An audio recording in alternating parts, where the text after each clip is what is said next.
I've been very privileged to be here because it's given me so much an opportunity to speak to quite a lot of people for whom, displacement matters, basically. My work is rather conceptual. It builds on what I've been doing for the last 12 years with the specific case of Denmark, but then looking into implications for the rest of Europe and beyond. So today, I just wanted to kind of focus on the concept of safe, because this is something that particularly me and Froen have been discussing for the last 8 weeks. I think we need to exhaust it even more, so probably we'll never stop talking about it. But I come to speak to Froen's work through my interest in power and how power manifests itself through language. So this is where kind of my entry point is. And particularly, what is happening when a particular country declares another country as safe, and what are the implications of that then once you trigger? So once we trigger a term like crisis, or in this case, safety, or a safe third country, what is that political work doing? So that's where I come into this.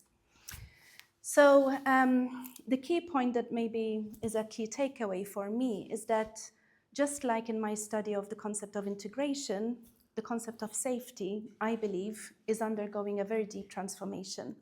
And I think for those of us who are really focusing on real lives and real humans and the implication of political work on those lives, I think it's also important to prepare ourselves to what is happening with this kind of transformation.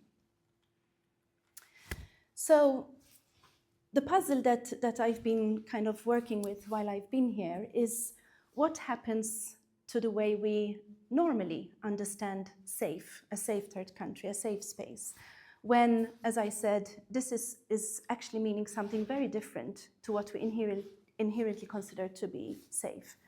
So you have seen through Froen's work already that we can make 3 observations from what's going on. Well, first, this kind of triggering of a safe third country has become quite a central feature of contemporary asylum governance, especially as we have seen very recently with European asylum practices. And although at first hand, when someone triggers the concept of safety, it kind of is usually framed in very humanitarian ways. So it kind of appears at face value as self-evidently positive. What I'm trying to do is to deconstruct all the work that's being, undergoing a political transformation and seeing actually the harm that triggering a positive concept is doing.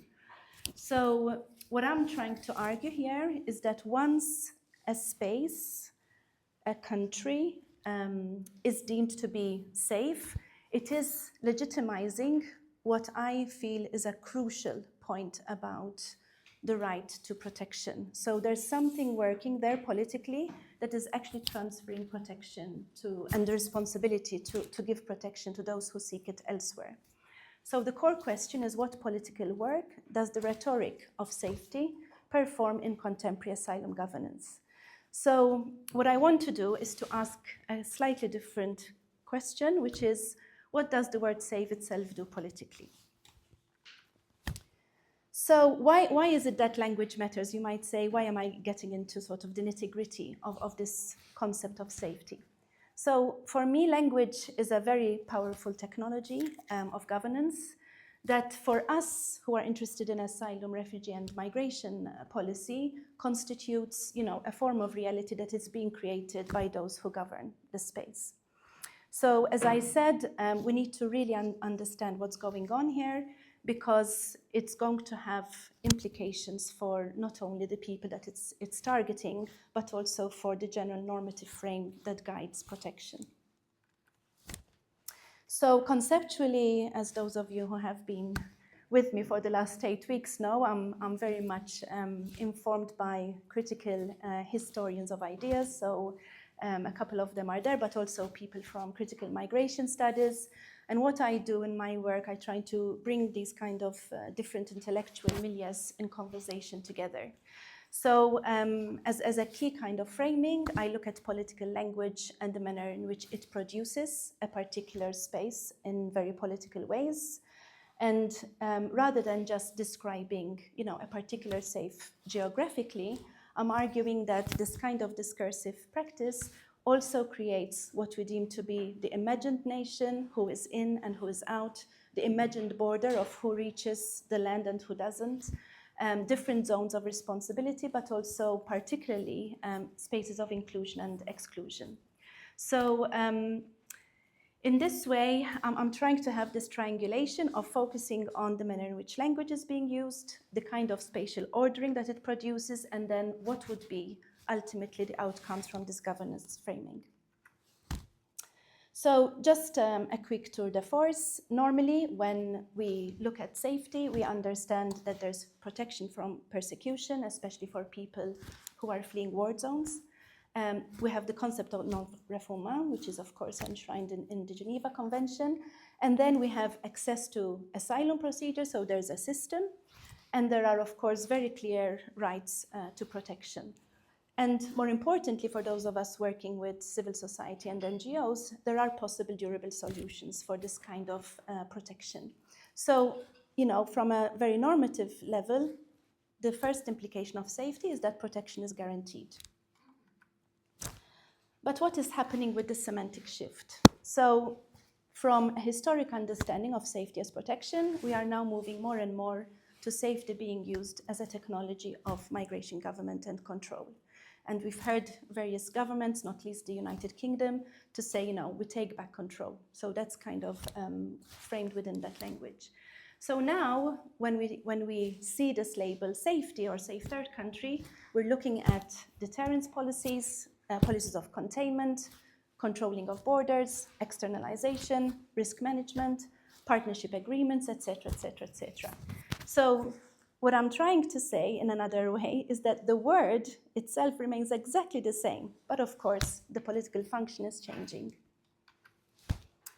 So, from description of a term to political technology. So, what I'm saying is that we just need to increasingly see the concept of safety as a governing category.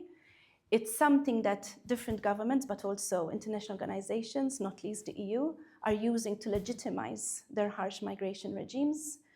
It's a mechanism of transferring responsibility, which I think is quite serious. And then the notion itself is becoming less an empirical condition of the people that we are targeting and more a designation of what we want to do politically. So importantly, now SAFE has become something that means we can transfer people. Yeah. So in terms of externalization, I think we've heard it from previous speakers. We've been talking about transferring people over there. We've heard expressions of out of sight, out of mind. So this is the kind of work that safety is doing. So, from the European asylum policy of recent discussions that we're looking for partner states, we're looking for transit states, etc., etc. So just to quickly take us to the last part of my work, what I'm really focusing on is how far this concept of safety is being stretched. So I'm looking at the elasticity of safety. And as we know with an elastic band, once you stretch it so far, it doesn't go back to its original meaning. And I think this is what we are seeing here.